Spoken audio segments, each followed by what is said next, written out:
So getting back to the diagnosis of the food allergies and the asthma as the trigger and the onset, and then you say, okay, I have to figure this out. Is that when you really started to dive into the research? And how did that lead to where you are now? I think I had been doing some of it on my own in the background, again, just trying to, but a little bit more like piecemeal and trying to figure it out. It turned into a book, actually. And this is a true story. I was talking to one of my girlfriends from college on the phone one day, and this is like slightly before COVID. And I was whining, basically, like, I was like, well, and it's all connected because, like, well, this thing leads to that thing. And this paper said this. And, well, if you think about it this way, because this other paper. And she's like, I mean, why don't you just write a book about it? And I was like, what are you talking about? you know? And she's like, well, you've done all the research already and you actually have written most of this stuff. And I was like, that's ridiculous. And, so she sort of just left it there. And then I thought about it for a while and I was like, well, I'm just going to give myself a month. And this is the beginning of COVID. So I was like, I'll write whatever I can in a month. And if it turns into a book, it does. And so I wrote it in a month. But a lot of the stuff had been done. Yeah. Yeah. So, and that led to Little Mixins. Yeah. So tell me, so when I first heard about Little Mixins Yeah. and actually had the opportunity to make a small angel investment, I was just really fascinated with the idea of making this simple for parents. Mm-hmm. So break that down for us.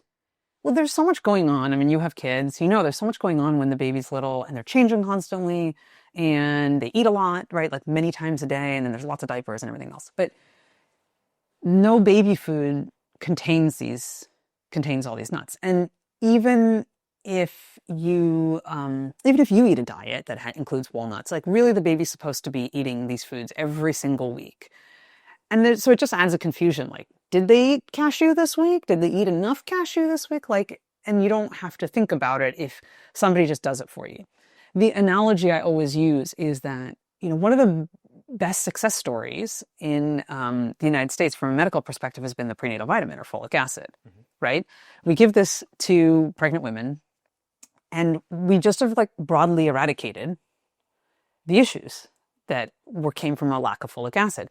But you don't need a folic acid supplement. You can just eat a healthy diet and it would have enough folic acid in it, right?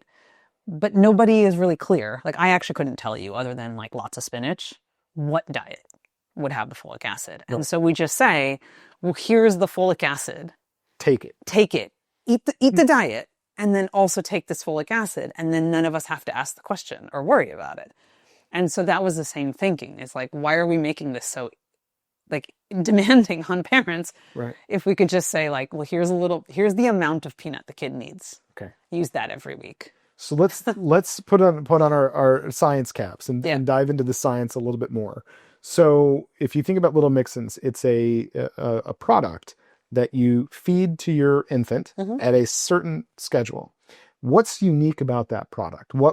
How does that work, or why is that safer for the child? Honestly, it's mostly that all the thinking has been done, right? So that's the biggest issue or solve, is making it convenient and easy.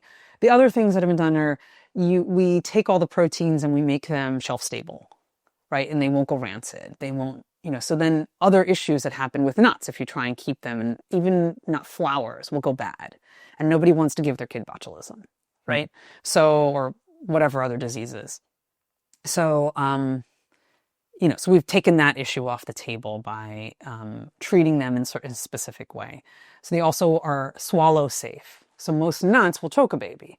And this is a true story. So in Australia, they realized hey, we could do this broadly. So they started telling parents, give your kids peanuts. And some number of parents gave their kids peanuts and they ended up in the ER choking, right? Because someone will do that. So you want to do it in a way that even peanut butter will choke a baby, right? So you want to take that off the table. And then the last thing, and so our IP and our manufacturing know-how is really around making all those things, and it brings the cost down. Anything you do in bulk, right? Instead of every person paying $20 for a bag of walnut flour and then this, you can actually bring the cost down dramatically if one central location does it all. But then the last thing is, especially with egg, is a really interesting protein where if babies eat raw egg, they actually it appears to cause egg allergy. But if they eat a well-cooked egg, meaning like hard-boiled or more, it's protective against egg allergy. That has to do with something like where the heat changes the Correct. protein, right? So is it folding or unfolding, or I know just Unfolding. enough, I know just enough here to be dangerous. Yeah. So the heat unfolds the protein, Correct. which allows the body to be introduced to the protein and say this isn't dangerous. Yes, so it allows your digestive system to cleave the protein in a different way so that the portions that are then presented to your immune system create a tolerance sort of response to it. And you actually, by heating it, remove a lot of the cleavage sites that would otherwise cause the allergy. And so, but for that, so we can pre-do all that for the parent and do it in the right way. So we can make sure that the protein has been changed so that immunologically it's going to be presented to the baby the right way, and then make it shelf stable.